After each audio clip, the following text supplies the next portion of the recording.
मेघनाथ जिसे रावण का सबसे शक्तिशाली पुत्र माना जाता था। मेघनाथ जिसने इंद्र को जीत लिया था, जिसके चलते ही जो मेघनाथ था उसका नाम इंद्रजीत भी पड़ा था। और जब रामायण का युद्ध शुरू होता है तो जो मेघनाथ था, एक समय तो उसने जो राम और लक्ष्मण थे उनको अपने नागपाश से बांध भी दिया था। और वहीं पर जो लक्ष्मण थे, जब उनसे वो युद्ध कर रहा होता था तो उन पर वो शक्ति बाण चला देता है, जिसके चलते जो लक्ष्मण जी थे उनके जो प्राण थे वो लगभग उसने ले ही लिए थे। लेकिन ऐसी कौन सी शक्ति थी मेघनाथ पे कि जो उसे सबसे शक्तिशाली बनाता था। और वहीं पर जो मेघनाथ था वो किसकी पूजा करता था, जो कि मेघनाथ को शक्तियां प्रदान करती थी। आप सबने अभी तक तो यही देखा होगा कि जो देवी निकुंभला थी वो मेघनाथ की कुल देवी थी, जिसको वो पूजता था, जिसके चलते ही उसको अस्त्र शस्त्र प्राप्त होते थे और उसको शक्तियां मिलती थी। लेकिन मैं आपको कहूं कि जो देवी निकुंभला थी उसके साथ साथ जो मेघनाथ था वो एक देवी की पूजा और भी करता था। और आज हम उसी देवी के बारे में जानेंगे कि जिससे मेघनाथ को शक्तियां मिलती थी। मेघनाथ जो कि जब रामायण का युद्ध शुरू करता है तो जो लक्ष्मण जी थे उसके उसने ऑलमोस्ट प्राण ले लिए थे। लेकिन जो मेघनाथ था वो एक देवी की पूजा करता था जिसका नाम था प्रत्यंगिरा। और जो प्रत्यंगिरा, वो आप सबको पता है कि जो माता थी वो किसकी अवतार थी।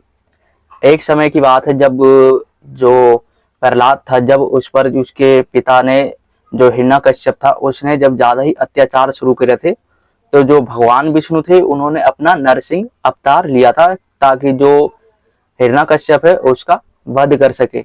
और जो हिरण्यकश्यप थे उसने वरदान इस तरीके से मांगा था कि जो भगवान विष्णु थे उन्होंने बहुत सोच समझ के हिरण्यकश्यप का वध करने के लिए अपना जो नरसिंह रूप था उसको धारण किया था। और उस रूप में वो जो हिरण्यकश्यप थे उसका वध कर देते। लेकिन वहीं पर जो भगवान विष्णु के अवतार थे वो अपने आप को भूल चुके थे कि वो है कौन। वो पूरी तरफ तबाही मचाने लग जाते हैं।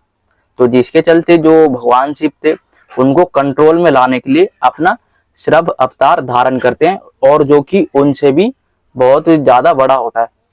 अब जब दोनों के बीच में युद्ध चल रहा होता है भयानक वाला, तो उससे क्या होता है कि जो संसार था वो प्रलय में घुस जाता है। उसको मतलब कि संसार में प्रलय आना शुरू हो जाती है। क्यों? क्योंकि जो भगवान शिव और भगवान विष्णु है दोनों ही संसार को चलाते हैं। तो इसके चलते अगर दोनों ही युद्ध करेंगे तो वो संसार में प्रलय लाने का कार्य करता है। तो इसके चलते जो माँ आदि शक्ति भवानी है उन्होंने अपना एक रूप धारण करा जिसको हम बोलते देवी प्रत्यंगिरा। और जो देवी प्रत्यंगिरा थी उनका मुख तो देखो सिंह की तरह था और जो शरीर था वो मनुष्य की तरह था।